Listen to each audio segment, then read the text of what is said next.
आगे चल करके समय बीता।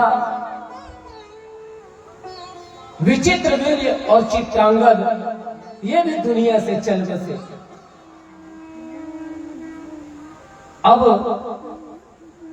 मत्स्यगंधा के दोनों पुत्र तो नहीं रहे, तो जो दोनों बहू थी वो विधवा हो गई। मत्स्यगंधा तो पहले ही विधवा हो चुकी है राजा शांतनु के मरने के बाद। अब विचित्र वीर्य और चित्रांगद के जाने के बाद अब दोनों बहू भी विधवा हो गई। संतान है नहीं। तब उसी समय भगवान व्यास नारायण का ध्यान की है, जो बोल करके गए थे ना जन्म लेते ही कि जब मेरी आवश्यकता होगी मेरा ध्यान मात्र कर लेना मैया, मैं आ जाऊंगा। तो वही मत्स्यगंधा भगवान व्यास नारायण का ध्यान करने लगी। और जैसे ही ध्यान किए भगवान व्यास नारायण प्रकट हो गए। कहने लगे, कहो मैया किस हेतु से मेरा ध्यान किए हो? तब मत्स्यगंधा कहने लगी, बेटा तुम्हारे दोनों भाई तो दुनिया से चल बसे, दोनों बहु विधवा हो चुकी है और संतान एक भी नहीं। तो कृपा कर दो बेटा व्यास नारायण, तुम्हारे द्वारा दोनों बहुओं के गर्भ से संतान हो जाए, कृपा कर दो। भगवान व्यास नारायण कहे, मैया ये कैसी बात करते हो? मैं बड़ा हूं, मेरे द्वारा अगर मेरे बहू के गर्भ से संतान प्रकट होगा तो संसार में अपयश होगा, अपमान होगा। मत्स्यगंधा कहने लगी, बेटा बड़े अपमान की सोचता है।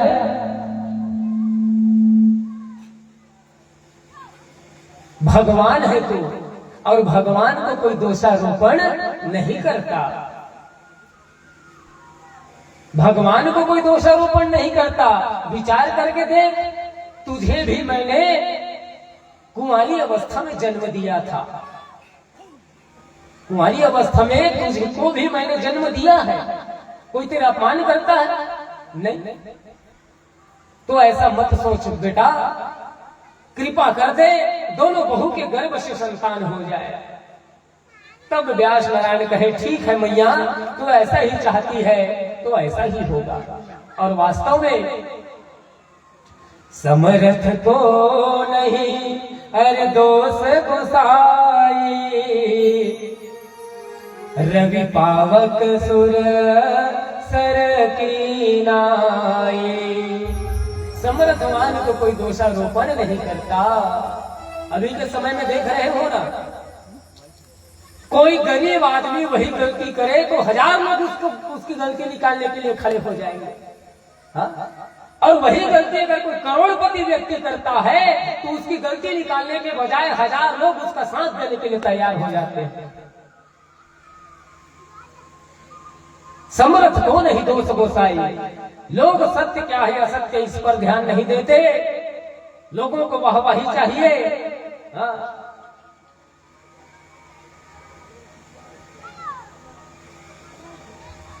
गरीब के ऊपर उंगली उठाने वाले 1000 मिल जाएंगे, लेकिन पैसे वाले के ऊपर उंगली उठाने से लोग डरते हैं। बड़ी विचित्र सी दुनिया बन चुकी है। लोग सत्य बोलने के लिए भी घबराते हैं। सत्य बोलने से कहीं हमारा बिगड़ ना जाए, हम ही कहीं फंस ना जाए। सत्य बोलने के लिए लोग कोर्ट कचहरी में भी इतराते हैं, सत्य बोलने से भी घबराते हैं। और झूठी गवाही देने के लिए लोग पैसे के लालच में खड़े हो जाते हैं।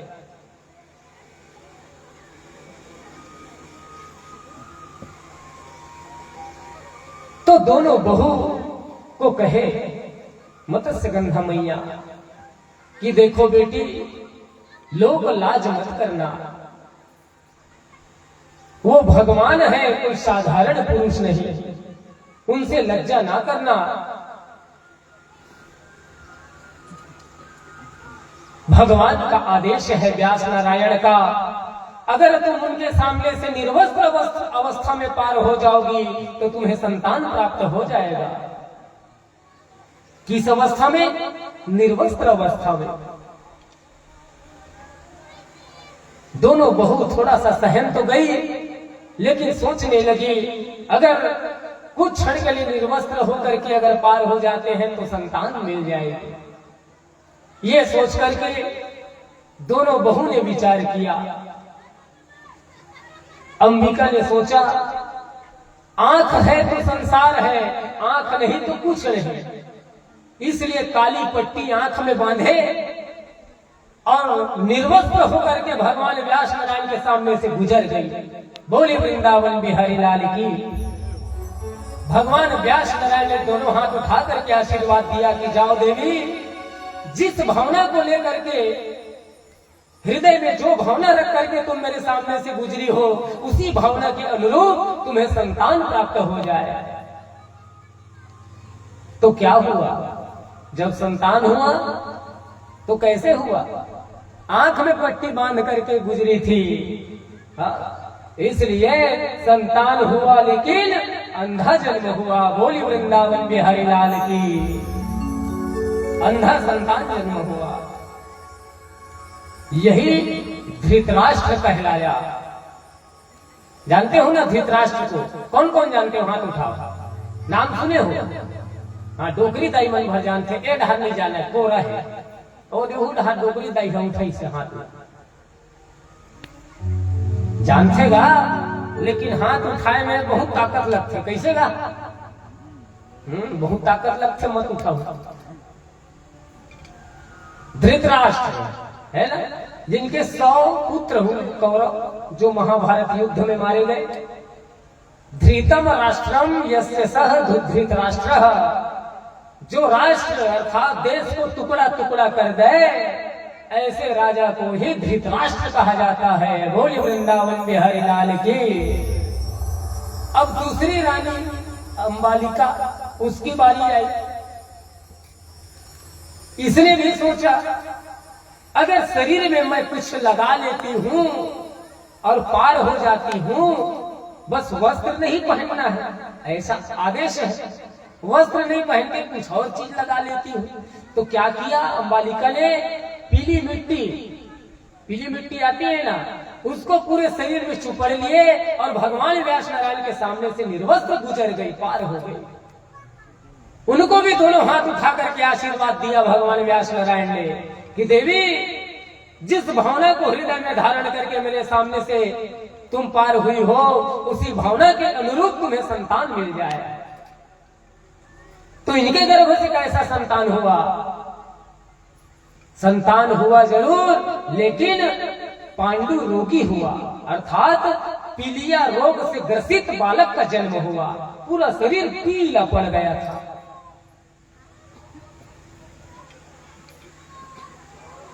ये पांडवों के पिता हुए। इनके ही आगे वंश जब चला तो इसी वंश में पांडवों का जन्म हुआ, 5 पांडवों का।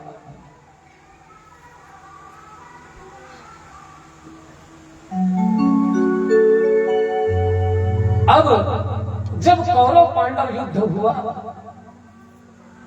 99 भाई मारे जा चुके हैं दुर्योधन की, एक अकेला पड़ा है रण क्षेत्र में, वो भी घायल, जंघा टूट चुका है।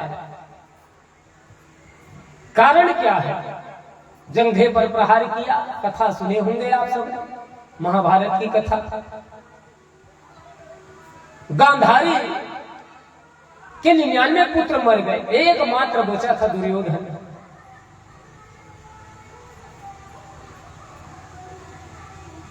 तो व्यास नारायण से सलाह ली, क्या करूं कि मेरा पुत्र बच जाए। व्यास नारायण ने उपाय बता दिया, तुमने जीवन पर्यंत आंखों पर पट्टी बांध करके रखा, अगर तुम पट्टी खोल करके अपने पुत्र को देखोगी निर्वस्त्र अवस्था में, तो उसका शरीर वज्र का हो जाएगा, उसे कोई मार नहीं पाएगा, अर्थात वो अमर हो जाएगा। तो गांधारी ने ऐसा ही किया, अपने पुत्र को आदेश दिया दुर्योधन को कि तुम निर्वस्त्र अवस्था में मेरे सामने आ जाओ, मेरे देखते ही तुम वज्र के हो जाओगे।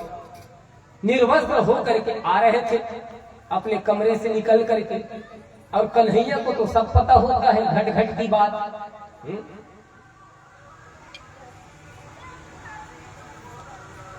भगवान ने भरमा दिया, अरे चाहे कुछ भी हो रे दुर्योधन, वो तेरी मैया है, महिला है, औरत है, अरे कुछ तो लोक लिहाज कर, वस्त्र न पहन, केले के पत्ते को ही कमर में लपेट ले, इतना तो कर सकता है।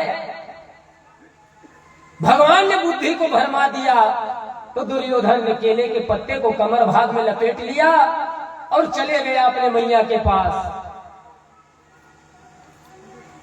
गांधारी ने पूछा, बेटा वस्त्र थोड़ी पहना है रे? दुर्योधन ने सच ही कहा, हाँ मैया, मैंने कोई वस्त्र नहीं पहना।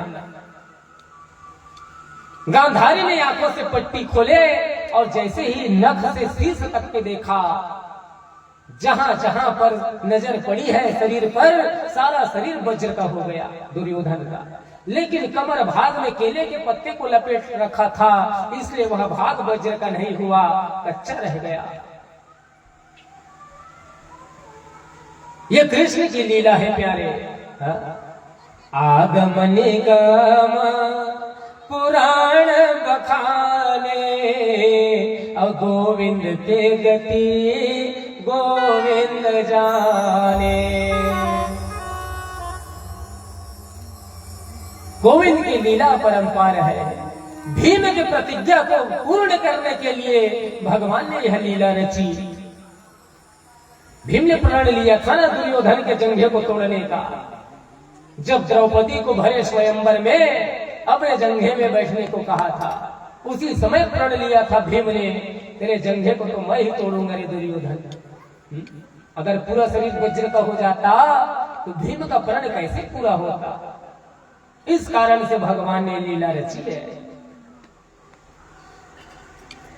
गांधारी ने कहा, ये तुमने ठीक नहीं किया बेटा दुर्योधन।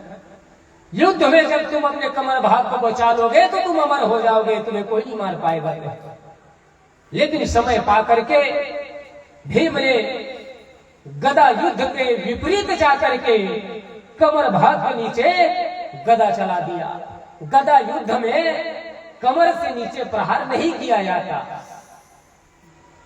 लेकिन फिर भी प्रण को पूर्ण करने के लिए युद्ध नीति को तोड़ना पड़ा।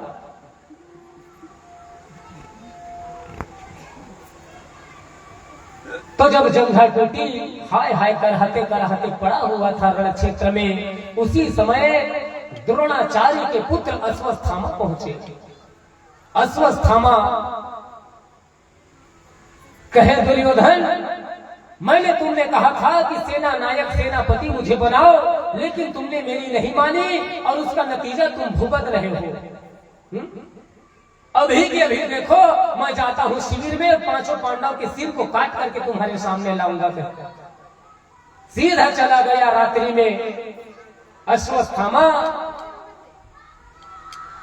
5 पांडव सोए हुए थे, उनके सिर को काट दिया और थैले में भर करके ले आया। अश्वत्थामा कहे, देखो मित्र, ले आया मैं 5 पांडव के सिर को। कहे, बताओ किसका सिर पहले तोड़ना चाहोगे? कहे। दुर्योधन कहे, मेरा सबसे बड़ा शत्रु तो भीम है, जिसने मेरे 99 भाइयों को मार डाला, पहले मुझे भीम का सिर दे दे। कहे, भीम का जो पुत्र था भीम की ही भांति था, बड़ा हिष्ट पुष्ट तंदुरुस्त शरीर वाला, इतना बड़ा सिर वाला।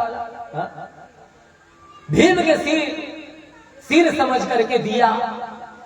ताकत भर जब दबाया दुर्योधन ने, आसानी से पिचक गया वह सिर, टुकड़ा टुकड़ा हो गया। समझ गया दुर्योधन कि अरे मूर्ख अश्वत्थामा, ये भीम का सिर नहीं हो सकता, भीम का शरीर भी वज्रवत है। हो न हो, तुमने 5 पांडव का नहीं, 5 पांडवों के पुत्रों को तुमने मार डाला। बालवधी को हो तुम। अरे पांडव मेरे सबसे बड़े शत्रु नहीं रे अश्वत्थामा, सबसे बड़ा शत्रु तो तू निकला। हमारे कुल के चिरागों को तूने बुझा दिया।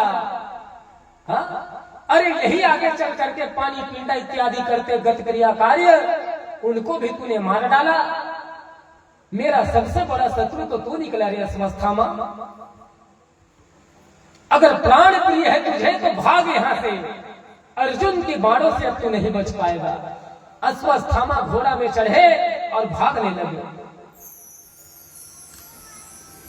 इधर पता चला शिविर में सिर तो है ही नहीं, उनके बच्चों का, पांडवों के बच्चों का सिर ही नहीं है, काट करके ले गया था। द्रौपदी विलाप करने लगी। उसी समय अर्जुन गांडी उठाकर कहे, द्रौपदी अगर तेरे पुत्रों के वधिक को मैं अगर नहीं लाया, मौत के घाट नहीं उतारा, तो गांडीधारी अर्जुन कहलाना छोड़ दूंगा।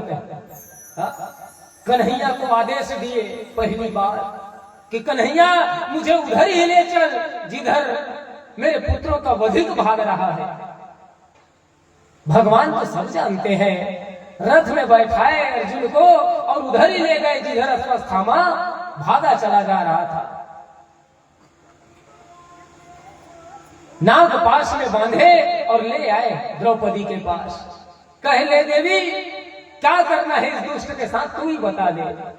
तलवार खींच लिए मारने के लिए अर्जुन, लेकिन द्रौपदी ने रोक दिया कि मुच्यतामेश ब्राह्मणो नितराम गुरु। हे महाराज, ये तो ब्राह्मण बालक है, आपके गुरु महाराज का पुत्र है। ब्राह्मण का वध करना शास्त्रों में निषिद्ध बताया गया है। ब्राह्मण का अपमान ही उनके लिए मृत्यु तुल्य माना गया है। इसका अपमान मात्र कर दो, ये खुद मृत्यु तुल्य मान लेगा। हाँ? पहले इतना सम्मान था ब्राह्मणों का, अगर कोई अपमान भी कर देता तो ब्राह्मण जीते जी मर जाता था, क्योंकि अपमान नहीं होता था ब्राह्मणों का। इसीलिए मृत्यु तुल्य माना गया था अपमान कर देने मात्र को।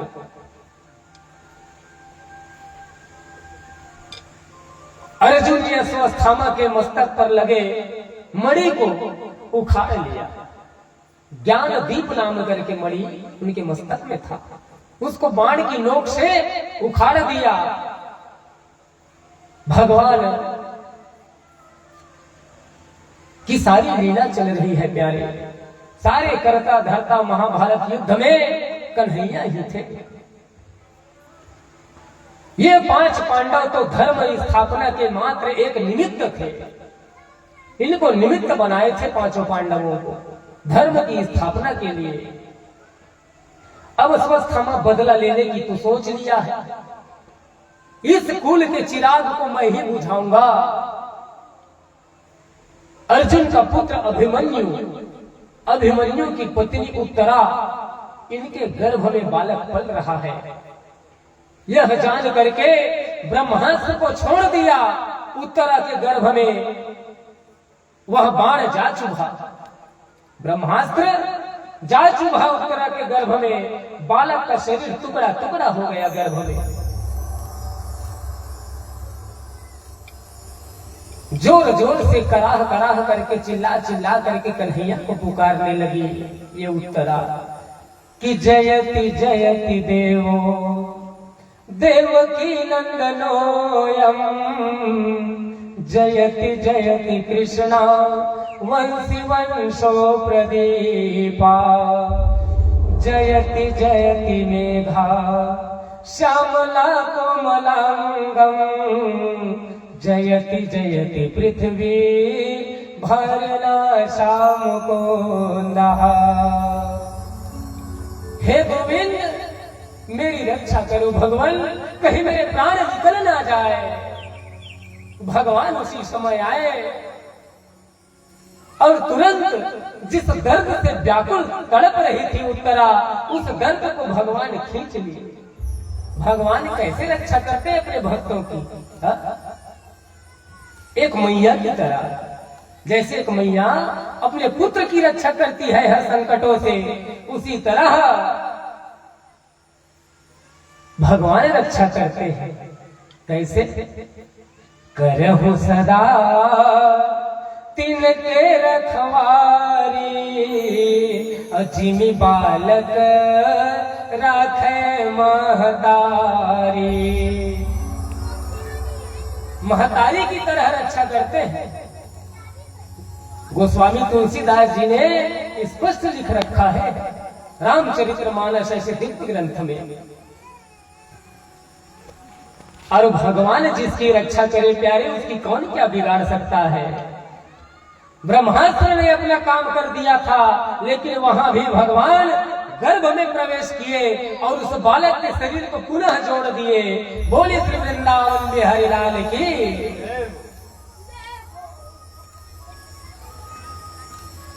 बहुत दिन बीत गया, भगवान पांडवों के साथ में रह रहे। 4 दिन के लिए ही गए थे भगवान पांडवों से मिलने, लेकिन ऐसे प्रेम में बंधे पांडवों के कि बहुत दिन हो गए। एक दिन भगवान कहे, मैया अब तो सब कुछ अच्छा हो रहा है ना, युद्ध में विजय भी हो चुका, उत्तरा के गर्भ में जो बालक मर चुका था वो भी सुरक्षित है। अब मुझे छुट्टी दो बुआ, अब मुझे घर को जाना है। कुंती बुआ कहे, कन्हैया कुछ दिन और रुक जाना, तू रहता है तो बड़ी शांति रहती है, मन प्रसन्न सा रहता है। कुछ दिन और रुक जा, फिर चली जाना। भगवान कहे, नहीं बुआ, मुझे बहुत सारे कार्य करने हैं, मुझे जाना होगा। एक काम कर बुआ, संसार वाले मुझसे बहुत कुछ मांगते रहते हैं, सबको मैं देता हूँ, सब मुझसे मांगते हैं। तुम्हारे 5 पुत्र भी मुझसे कुछ न कुछ मांगते ही रहते हैं, उनकी भी मैं इच्छा पूरा करता हूँ। लेकिन बुआ, मुझे ये समझ नहीं है आ रहा कि तूने आज तक मुझसे क्यों कुछ नहीं मांगा। तू भी कुछ मांग लेना बुआ, तेरे मन में जो भी है, जो भी तू चाहती है वो मुझसे मांग ले। कुंती बुआ कहे, कन्हैया तेरे रहते किसी वस्तु की तो कमी मुझे हुई ही नहीं, तो मैं तुझसे क्या मांगू। तूने ऐसा कुछ छोड़ा ही नहीं कि मुझे कमी हो जाए। तूने वो हर वस्तु ला करके दे दिया जो मुझे चाहिए था, जो मुझसे सबसे ज्यादा प्रिय है मुझे, तूने वही मेरे झोली में ला करके डाल दिया। मैं और क्या मांगू तुझसे। इतना विशाल महाभारत युद्ध हुआ जिसमें मेरे 5 पुत्रों पर खरोच भी नहीं तूने आने दिया। इतना युद्ध भयंकर युद्ध था, मेरे पुत्र को खरोच भी नहीं आई। ये केवल और केवल तेरे वजह से है कन्हैया।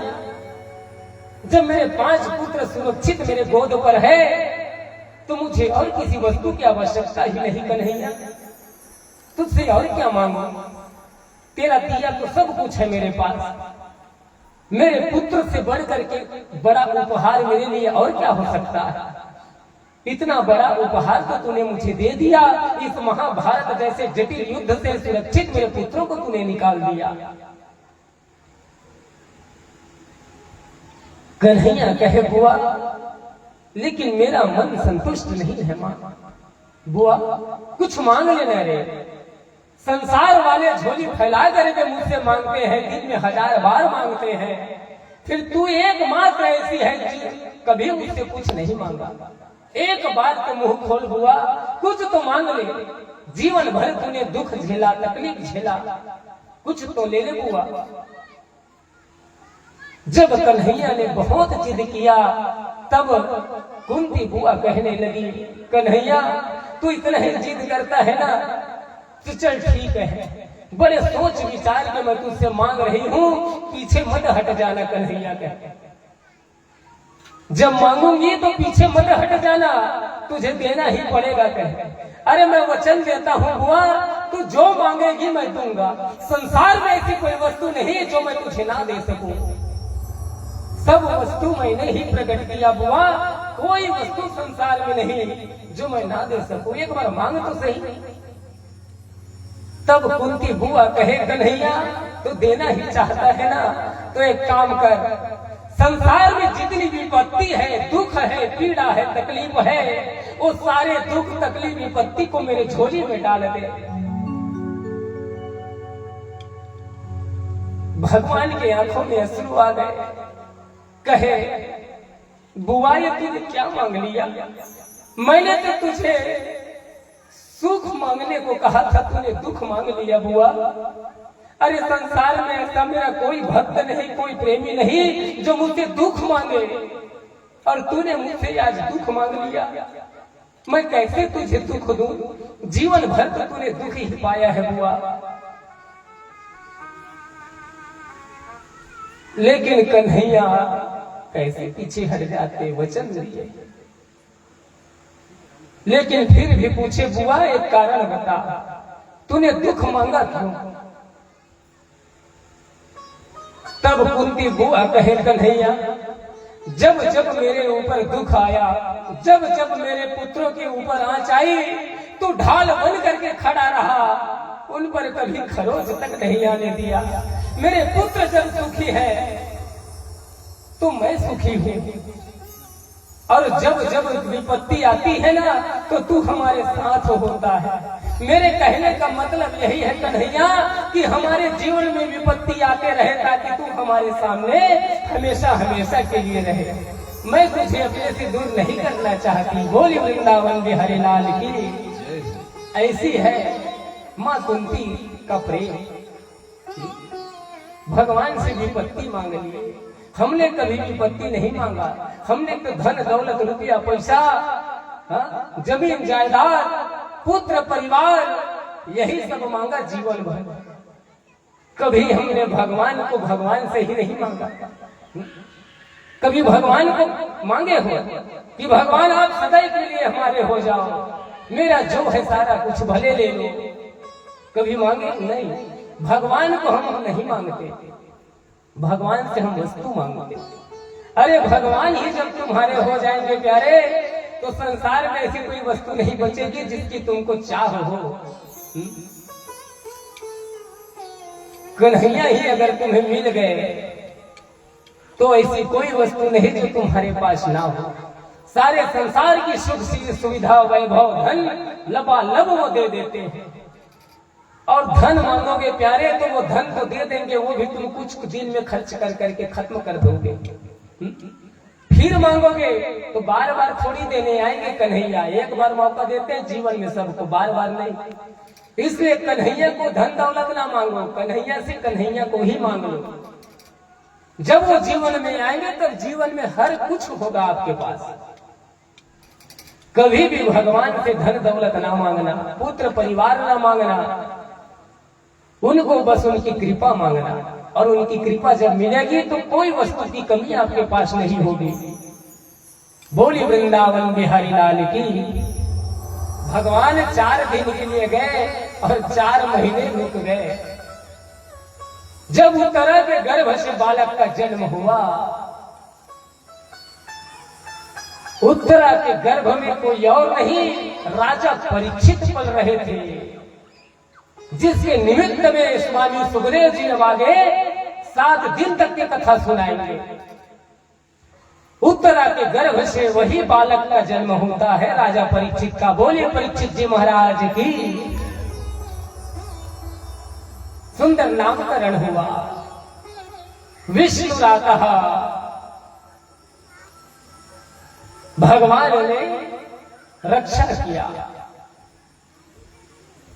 विष्णु रक्षिता नाम पड़ा और परीक्षित नाम पड़ा। तब भगवान ने विदा लिया। जब मत्स्य गंधा के दोनों बहू निर्वस्त्र अवस्था में व्यास नारायण के सामने से पार हुए थे ना, उसी समय एक दासी भी ढोलक बजाते हुए कीर्तन गाते गाते पार हो गई थी।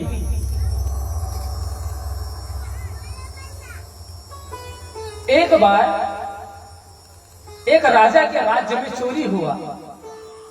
चोरी का माल चुरा करके भाग रहे थे चोर, तो सैनिकों ने देख करके दौड़ाया। भागते भागते चोर जो है, जितने भी चोरी के सामान थे सबको मांडव्य ऋषि के पास छोड़ दिए। मांडव्य ऋषि तपस्या करने बैठे थे, तपस्या करने बैठे थे। चोरी का माल सैनिकों ने कहां से पाया? मांडव्य ऋषि के पास। तो सैनिकों ने सोचा कि हो न हो असली चोर यही है, चोरों का सरदार चोरी का सामान इसके पास छोड़ करके भाग गए हैं। तो मांडव्य ऋषि को ही पकड़ करके राजा के पास ले आए और सैनिकों ने सारी बात बताई। राजकोष से चोरी करके चोरों ने इसके पास सामान छोड़ रखा था, यही चोरों का सरदार है। कहे राजा ने आगे पीछे कुछ विचार नहीं किया, सैनिकों को आदेश दे दिया कि सैनिकों ये इस महात्मा को ले जा करके सूली में चढ़ा दो। कहे बोले वृंदावन बिहारी लाल की। इस राजा को ले जा, इस महाराज को ले जा करके सूली में चढ़ा दो। कहे सूली जानता हो? कौन कौन जानता हो? हाथ उठाओ। हाँ, एक जन जानते हो काला की थे सूली नहीं जाने, दूसरे जन जानते हैं। एक जन बाबा है और एक जन डोकरी दाई है और दोनों जन पाछू बैठे हैं। जानकार मन पीछे में बैठेगा, जे नहीं जाने ना तेन मन ला पहले महत्व देते। ले बाबू हम जीवन भर बहुत सुने हैं, अब तुम मन सुनो कि तुम लागे में बैठा दे। और जानते तेन मन देख पीछे में बैठे तो कुछ न पकड़ो, आते जाते तेन मन देखो है। बोली श्री वृंदावन में हरिलाल की। तो सूली में जब चढ़ाया मांडव्य ऋषि को तो सूली का कोई असर नहीं पड़ा, ऊपर में नोक में बैठे रह गए। हाँ। सैनिकों ने जाकर के राजा को बताया, राजा दौड़े दौड़े आए और दंडवत जमीन में गिर गए, हाथ जोड़ करके क्षमा मांगने लगे। महाराज आप पहुंचे हुए संत मालूम पड़ते हो, अपना परिचय दीजिए, मुझसे अपराध हुआ है, मुझे क्षमा कीजिए। मांडव्य ऋषि सूली से नीचे उतरे और कहे इसमें तुम्हारी कोई गलती नहीं राजन, गलती तो मैं जा करके पूछूंगा कि है किसकी। किसको पूछूंगा? यमराज को पूछूंगा कि मेरा ऐसा कौन सा कर्म बिगड़ गया जिस वजह से मुझे आज सूली में चढ़ना पड़ा।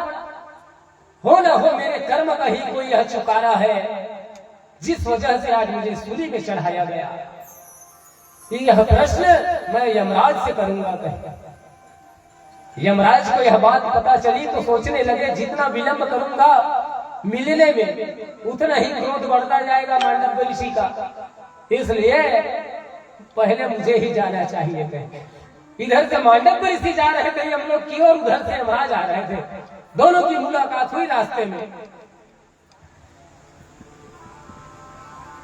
ठहरो खबरदार। कहे यमराज रुक गए। मांडव्य ऋषि कहे कहो यमराज मेरी क्या गलती थी जो मुझे सूली पर चढ़ाया गया। यमराज कहे महाराज इतना क्रोधित क्यों हो रहे हो? चलो पहले हम लोग चित्रगुप्त का पर्चा देखेंगे, वही सारा नोट्स बना करके रखते हैं, कौन क्या गलती किया तो क्या क्या दंड मिलना चाहिए। यम लोग गए, चित्रगुप्त ने खोल करके देखा, पर्चा निकाला तो क्या निकला?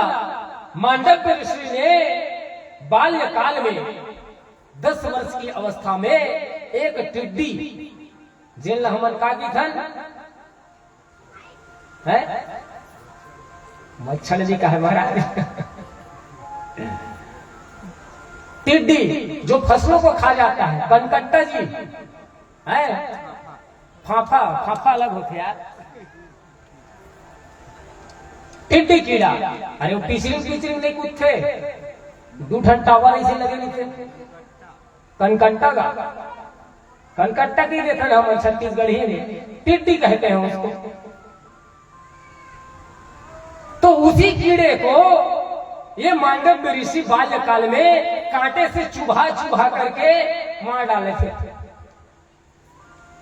यह पर्चा में लिखा हुआ था चित्रगुप्त के कि बाल्यकाल में मांडव्य ने टिड्डी कीड़े को कांटे से बीध डाला था, छेद डाला था, मार डाला था, इसलिए उसको इसके पाप के परिणाम के फलस्वरूप आगे चल करके सूली में चढ़ाया जाएगा। ऐसा पर्चा में लिखे थे चित्रगुप्त। जब वो चित्रगुप्त ने बताया क्रोध आया बड़ी जोर की मांडव ऋषि को। अरे चित्रगुप्त, बाल्यकाल में किए हुए पाप कर्म हो चाहे पुण्य कर्म हो, इसका खाता बही में नहीं लिखा जाता, क्षम्य होता है पाप, ऐसे तुमने कैसे लिख दिया? और यमराज, तुम अपने कर्मचारी पर ध्यान नहीं देते कि कौन क्या लिख रहा है, क्या पढ़ रहा है, क्या कर रहा है? चित्रगुप्त तुम्हारे अंडर में काम करता है, तुमने ध्यान नहीं दिया। जाए यमराज, मैं तुझे श्राप देता हूँ, एक जन्म के लिए मृत्यु लोक में मनुष्य के रूप में तुम्हारा जन्म होगा। तो यमराज ही कौन हुआ? विदुर महाराज हुआ। बोले वृंदावन बिहारी लाल की। जो वो ढोलक बजाते बजाते निर्वस्त्र अवस्था में पार हुई थी ना, उसी दासी का पुत्र हुआ ये विदुर महाराज।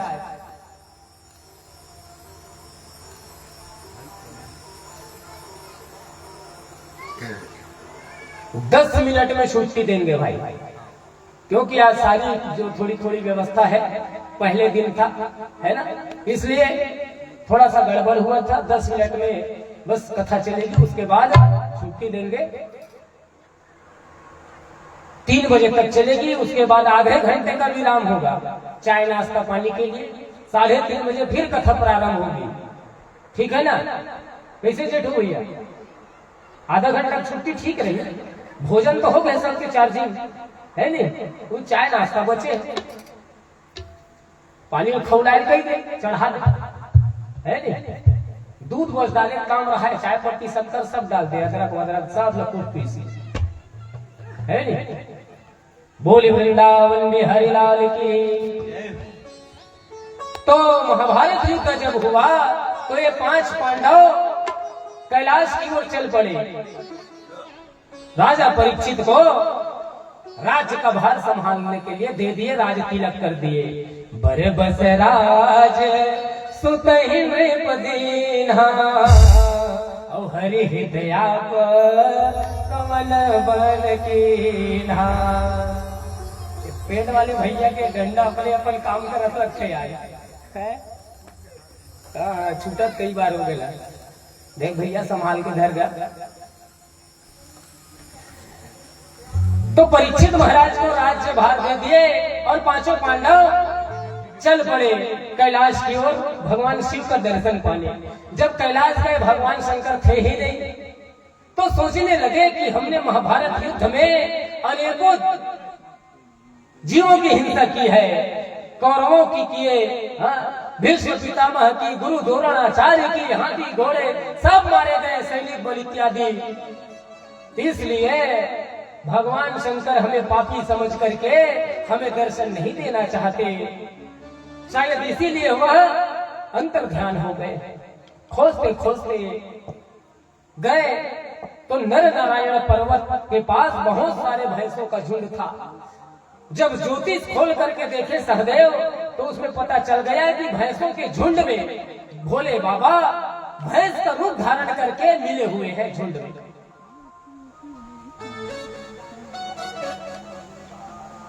तो विचार करने लगे कि भोले बाबा को आखिर हम पकड़े तो पकड़े कैसे? तो जो नर नारायण पर्वत है, वो दोनों पर्वत में एक एक पैर रख करके भीम खड़ा हो गया ऊपर। छोटा मोटा शरीर नहीं था भीम का, विशालकाय पर्वत की भांति दोनों पर्वत में एक एक पैर रख करके खड़ा हो गए। और बाकी जो पांडव थे 4 भाई, वो भैंसों के झुंड को भगाने लगे, अर्थात दोनों पर्वत के बीच से पार कराने लगे। दोनों पैरों के बीच से भीम के आर पार करा रहे थे। लेकिन यह बात भगवान शंकर को पता थी, अगर भीम के पैरों के नीचे से पार हो जाते भोले बाबा, तो भीम जल करके भस्म हो जाता। सब भैंसे तो पार हो गए, एक भैंसा बच गया। वह पार नहीं हुए, बल्कि क्या किए, इतना जोर से पृथ्वी पर सिर से प्रहार किए कि सिर निकल गया सीधा भूटान में, और पूंछ भाग रह गया वहीं पर जहां पर भीम ने कूद करके भगवान के पिछले भाग को पकड़ लिया, पीठ भाग को भीम ने पकड़ लिया। वह क्षेत्र है नेपाल का।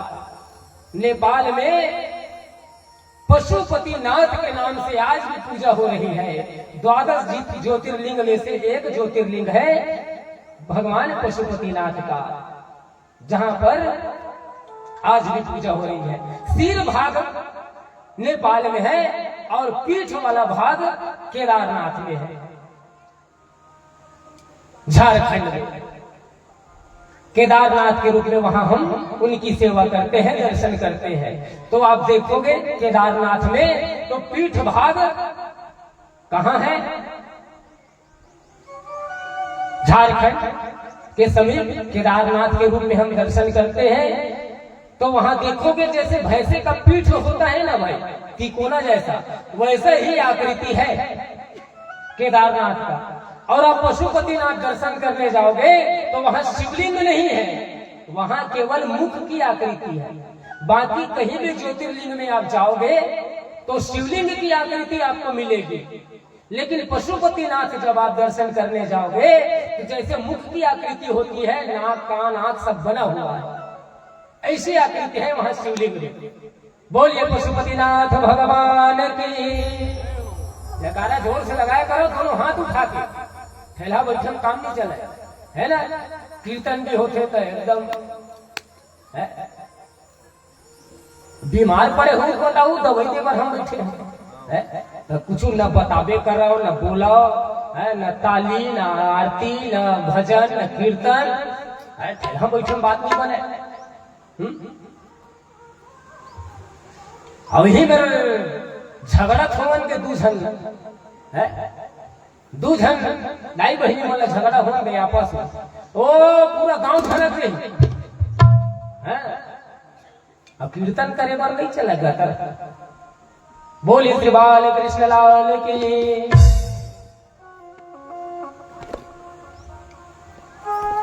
तो राजा परीक्षित को कार्यभार को संभालने के लिए दे दिए थे। पांचों पांडव भगवान को खोजते खोजते शिव जी को दर्शन वहां पर किए और आगे बढ़ते गए, बर्फ में दबते गए। एकमात्र धर्मराज बचे युधिष्ठिर, उनके साथ में कुत्ता भी चले जा रहा था। अब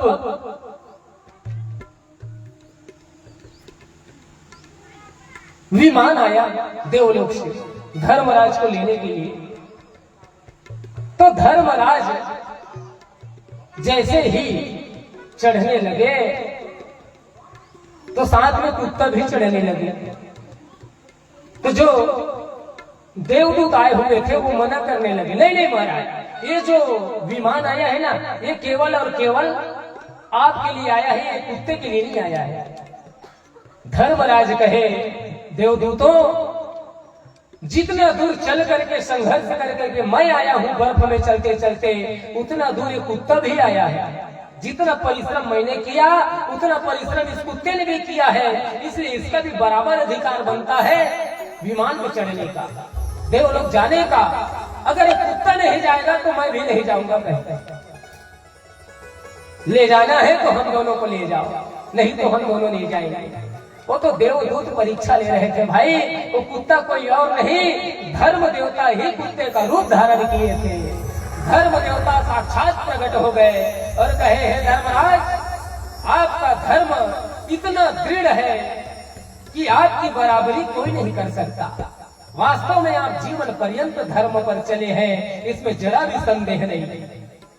धर्मराज युधिष्ठिर ने जीवन पर्यंत कभी अधर्म नहीं किया। आप सोचोगे उन्होंने तो द्वित क्रीड़ा खेला था, अपनी पत्नी द्रौपदी को भी दांव में लगा दिया था, लेकिन वो सारा कार्य अधर्म में गिनती नहीं था प्यारे। जीवन पर्यंत धर्म पर चले थे। तभी आज क्या हुआ, धर्म देवता साक्षात प्रकट हुए और हाथ जोड़ करके खड़े हो गए और कहे, महाराज, धन्य है आपके धर्मनिष्ठ निष्ठता को। मेरे पीठ के ऊपर आप पैर रखिए और विमान में चढ़िए। कहीं तो धर्म देवता के ऊपर रखे पैर और विमान में चढ़े हैं। बोली वृंदावन में हरिलाल की। इस तरह से धर्मराज स्वर्गारोहण किए।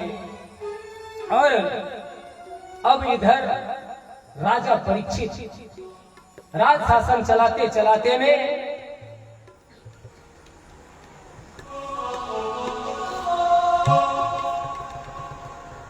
एक दिन नगर भ्रमण करने के लिए निकले। वीरोचित वेश धारण किया और वीरोचित वेश धारण करके नगर भ्रमण करते करते वन में पहुंच गए। वन में जब पहुंचे तो क्या देखा, एक गौ माता एक पैर में खड़ी है, 3 पैर टूट चुके हैं।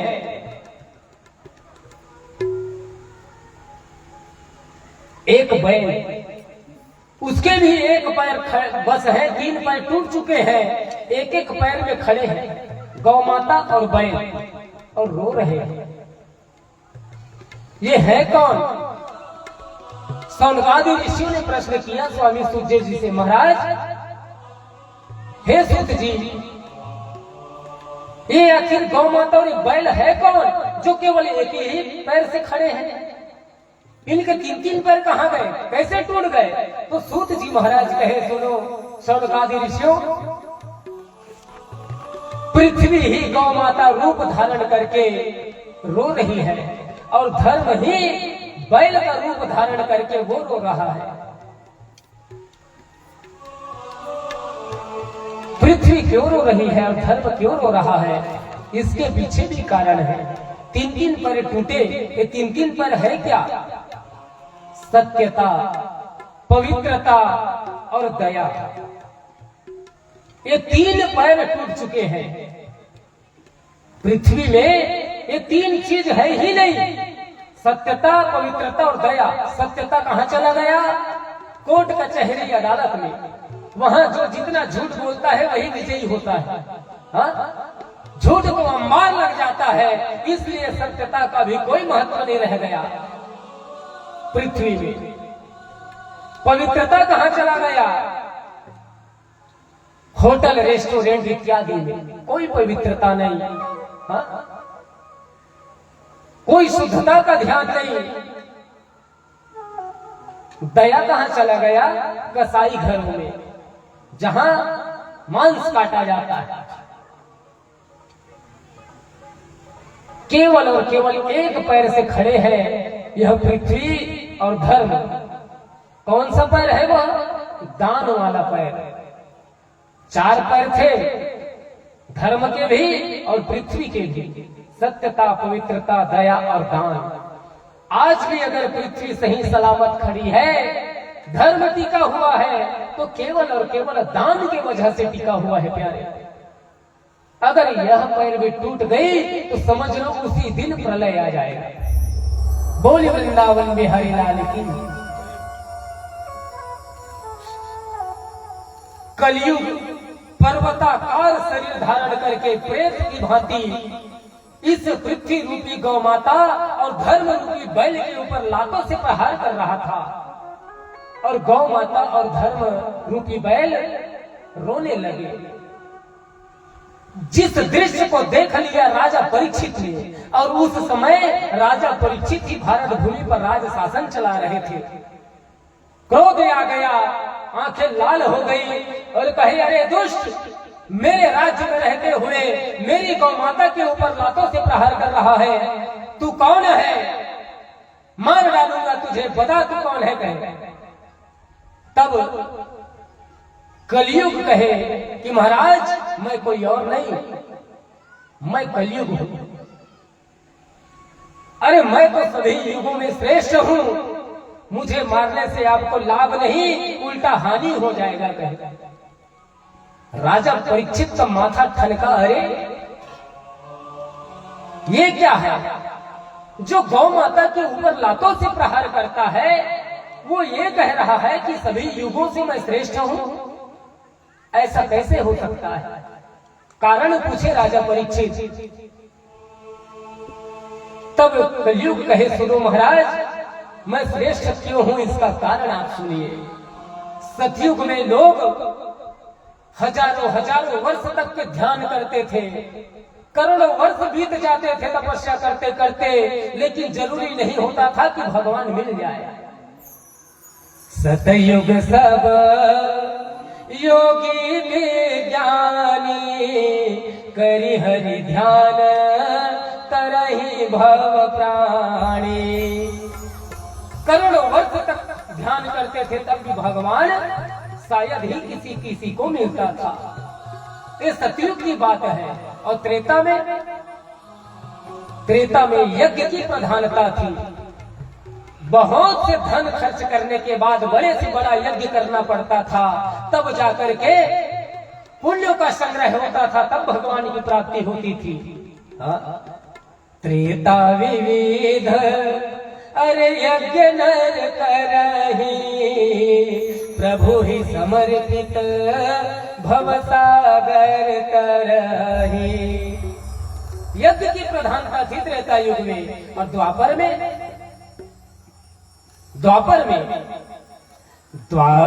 करी रघुपति पद पूजा, नर भव तरहि उपाय न दूजा।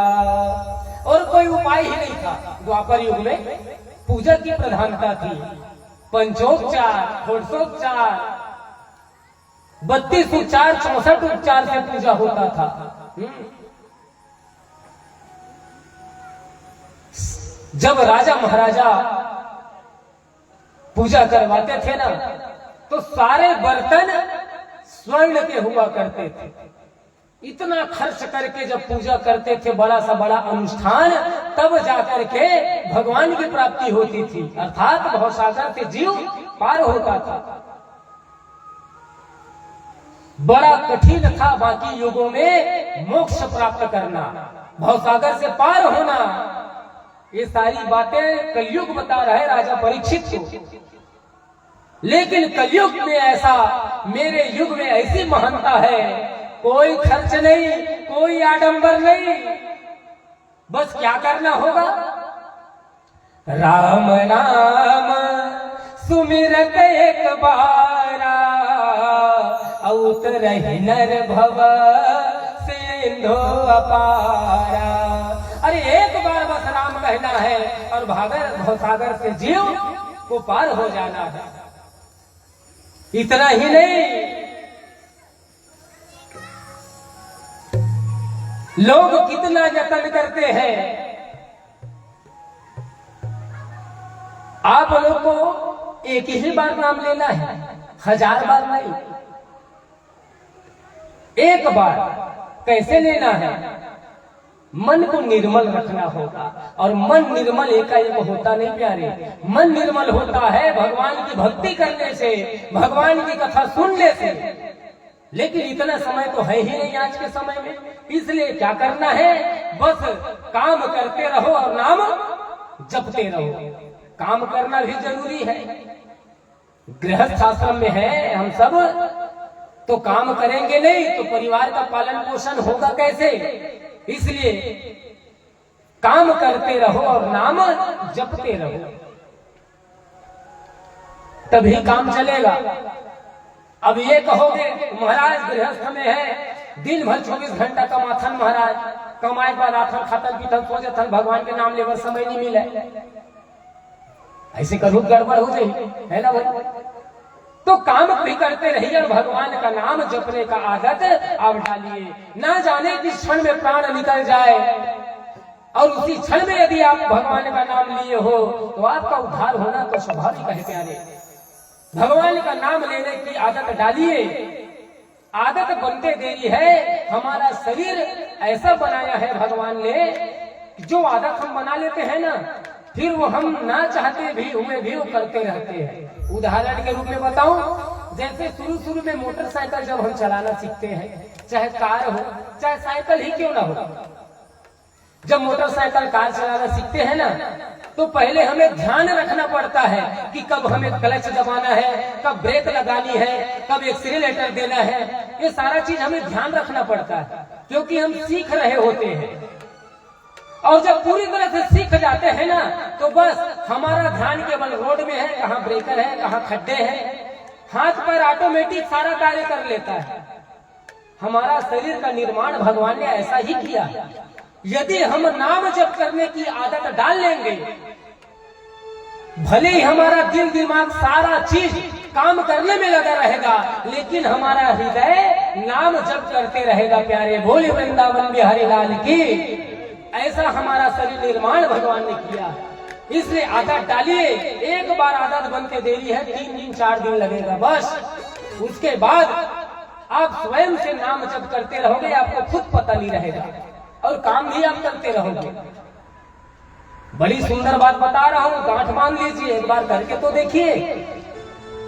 नाम जब प्रारंभ करोगे, जीवन में खुशियां ही खुशियां आने लगेगी, भगवान की कृपा बरसने लगेगी। ये नहीं महाराज मिर्जा दुनिया भर के पोथी पंचांग ज्योतिष लहुटवा पन्ना पलटवा है, दुनिया भर के टोटका कर महादेव बेलपत्ता चिपका तो लड़का पास हो जाए, ये सब आडंबर रचने से कुछ नहीं होने वाला प्यारे।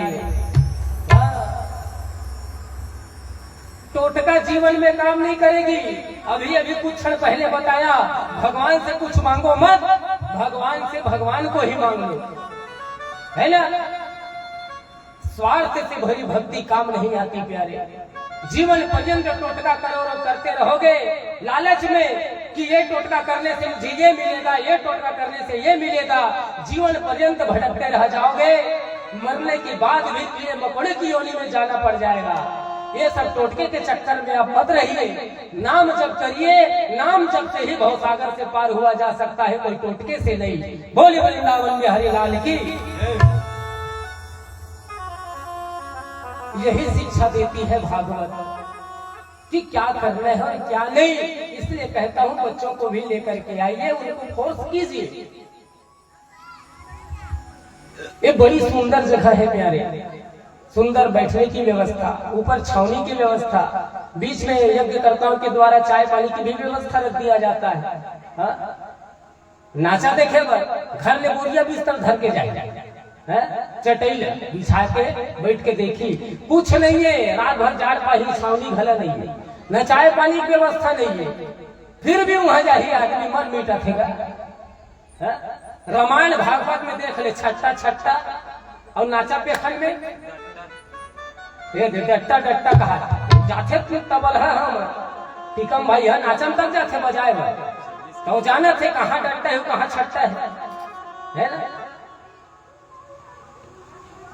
पूरब पाप के कारण से भगवंत कथा न रुचे जिनको,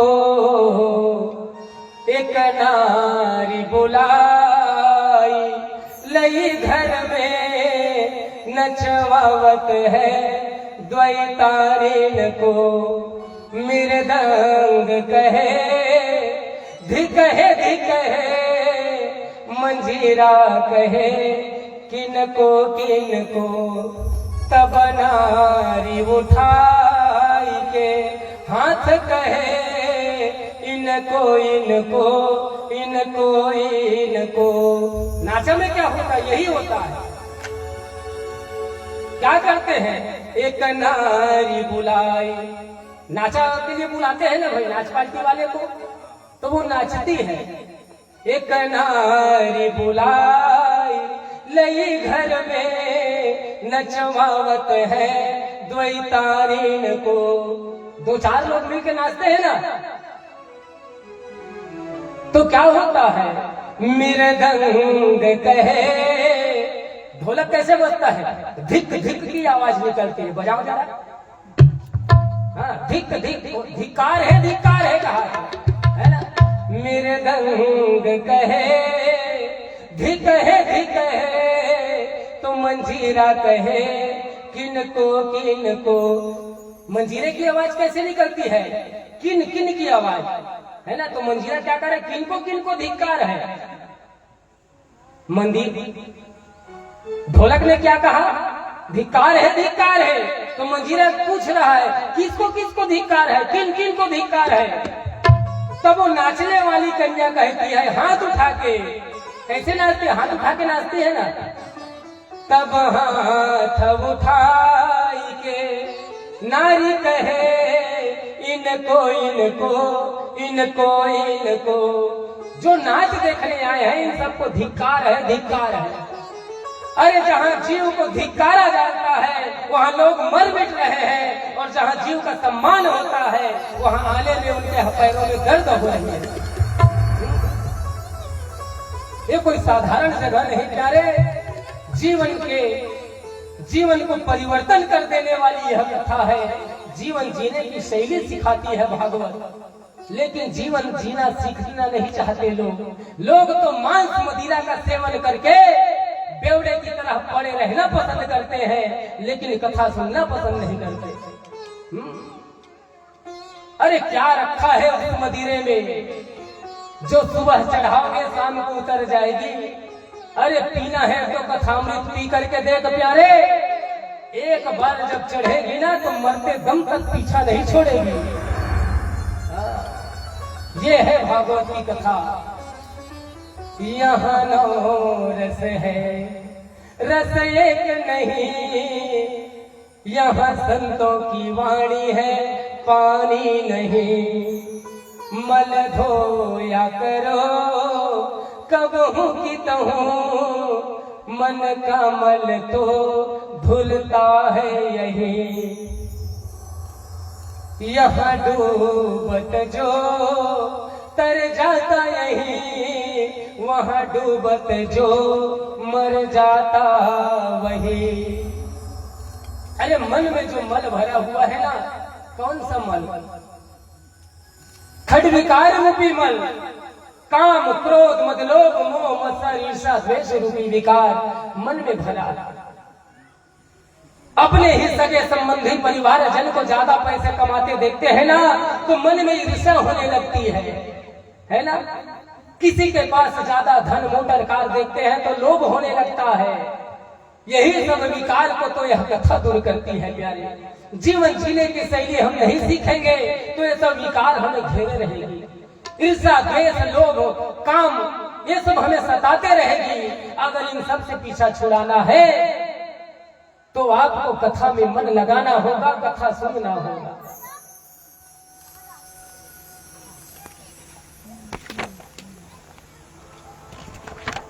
बोले वृंदावन में हरिलाल की। तो कलयुग अपनी महिमा बताने लगा कि कलयुग समय युग आन नहीं, अरे जो नर कर विश्वास, गाई राम गुण गण विमला, भवतर बिनहि प्रयास।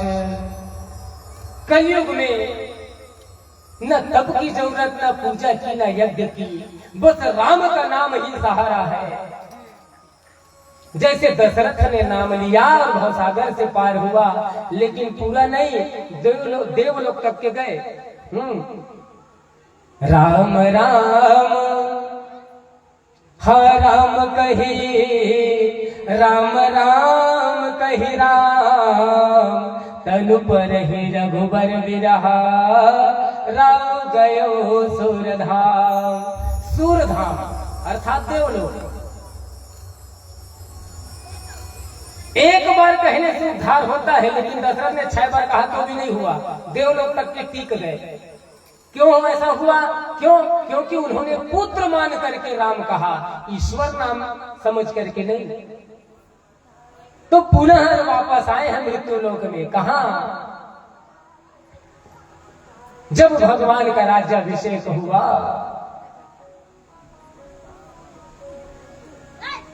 ताहि समाया दशरथ तह आवा, और तनय बिलोकी नयन जल छावा।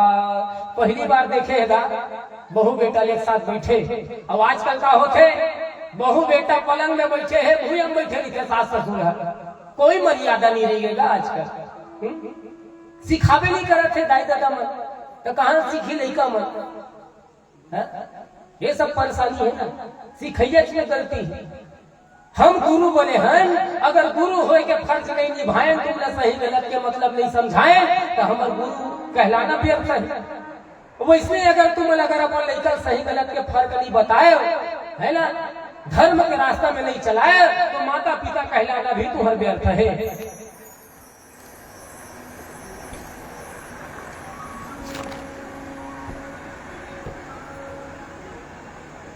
कलयुग ने जब अपनी महिमा बताई तो राजा परीक्षित भी आश्चर्यचकित में पड़ गए। कहे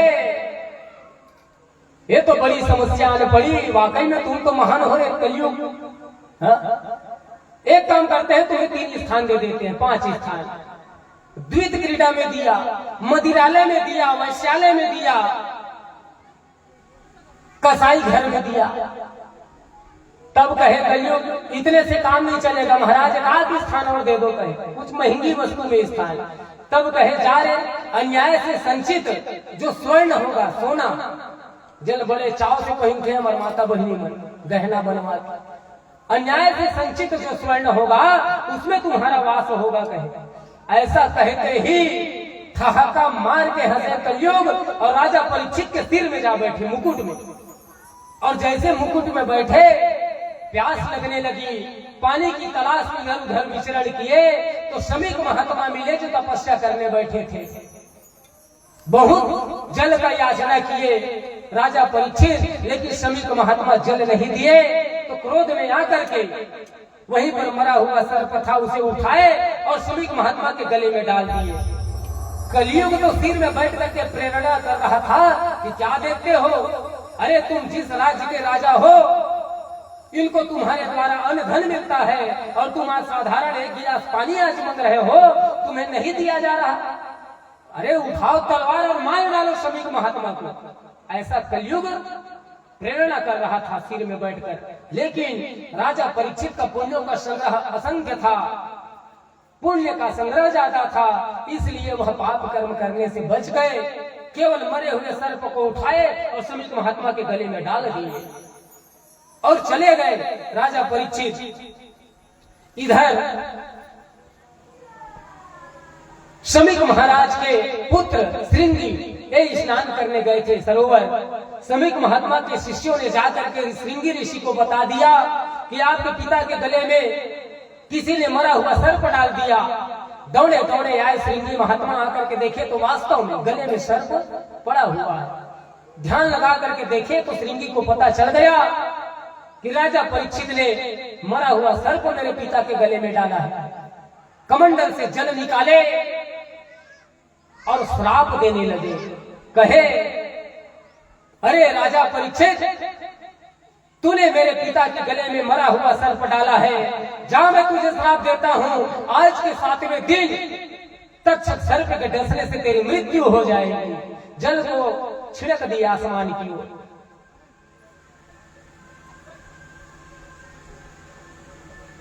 जब समाधि भंग हुआ शमीक महाराज का तो आपस में चर्चा की, तब पता चला कि श्रृंगी ने श्राप दे दिया। शमीक महाराज को पश्चाताप हुई, समय से पहले मैंने अपने पुत्र को अधिक ज्ञान दे दिया, अब वो दुरुपयोग कर रहा है, तुम्हें ऐसा नहीं करना था। अरे उन्हीं राजा के जरिए से उनके दिए हुए अन्न धन को ग्रहण करके हम जीवन यापन करते हैं और तुमने उन्हें श्राप दे दिया।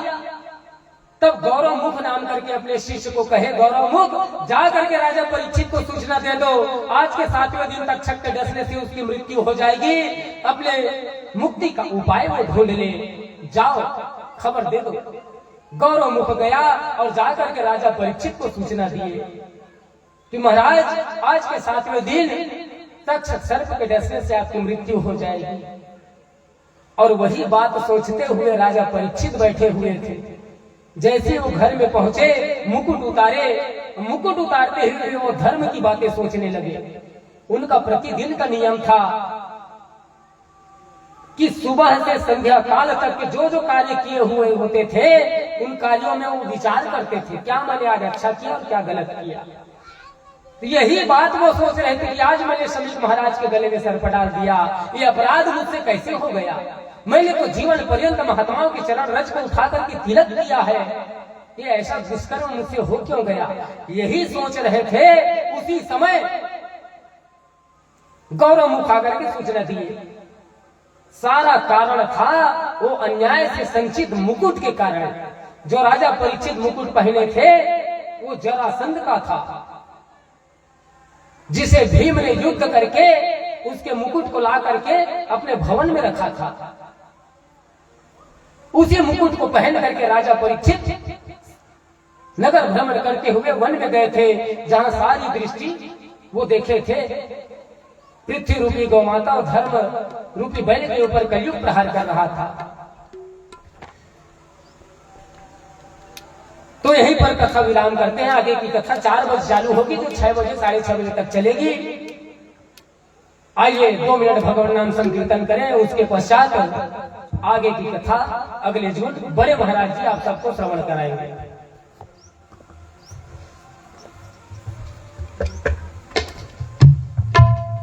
संतन के संग लाग रे तेरी अच्छी बनेगी। सभी लोग गाइएगा तालियों की सेवा करते हुए, क्योंकि संतों का संग बड़े भाग्य से मिलता है प्यारे। संत सभा झाकी नहीं, हर कियो न हरि गुणगान। नारायण फिर कौन विधि, तू चाहत कल्याण। कभी संतों का संग यदि किया नहीं, कथा पुराण सुना ही नहीं, तो मोक्ष मिल जाए ऐसी कभी सोचना भी नहीं। इसलिए आइए सुंदर भजन का आनंद ले, तालियों की सेवा करें और आप लोग भी गाएं। संतन के संग लाग रे तेरी अच्छी बनेगी। संतन के संग लाग रे तेरी अच्छी बनेगी। संतन के संग लाग रे तेरी अच्छी बनेगी। संतन के संग लाग रे तेरी अच्छी बनेगी। अच्छी बनेगी तेरी बिगड़ी बनेगी।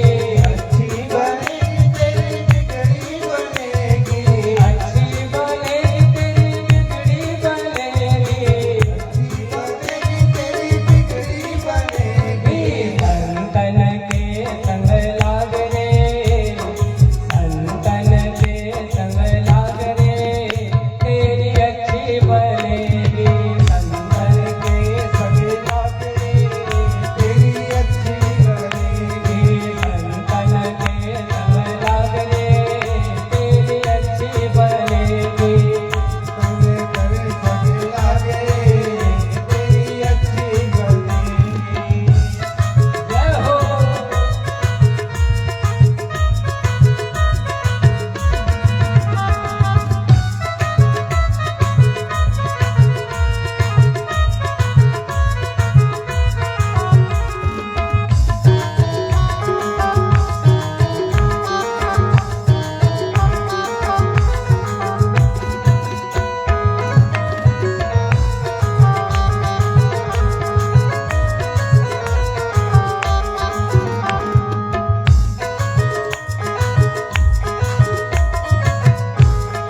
ध्रुव जी बन गई प्रहलाद जी बन गई। प्रहलाद जी बन गई। ध्रुव जी बन गई प्रहलाद जी बन गई। ध्रुव जी बन गई प्रहलाद जी बन गई। ध्रुव जी बन गई प्रहलाद जी बन गई। ध्रुव जी बन गई प्रहलाद जी बन गई। हरि सुमिरन में लाग रे, हरि सुमिरन में लाग रे तेरी अच्छी बनेगी। हरि सुमिरन में लाग रे तेरी अच्छी बनेगी। संतन के संग लाग रे तेरी अच्छी बनेगी। संतन के संग लाग रे तेरी अच्छी बनेगी। हरि सुमिरन में लाग रे तेरी अच्छी बनेगी। हरि सुमिरन में लाग रे तेरी अच्छी बनेगी। संतन के संग लाग रे तेरी अच्छी बनेगी। संतन के संग लाग रे तेरी अच्छी बनेगी। बोल वृंदावन में हरिलाल की जय हो। आइए मध्याह्न आरती करें, सभी लोग अपने जगह में खड़े हो जाएं।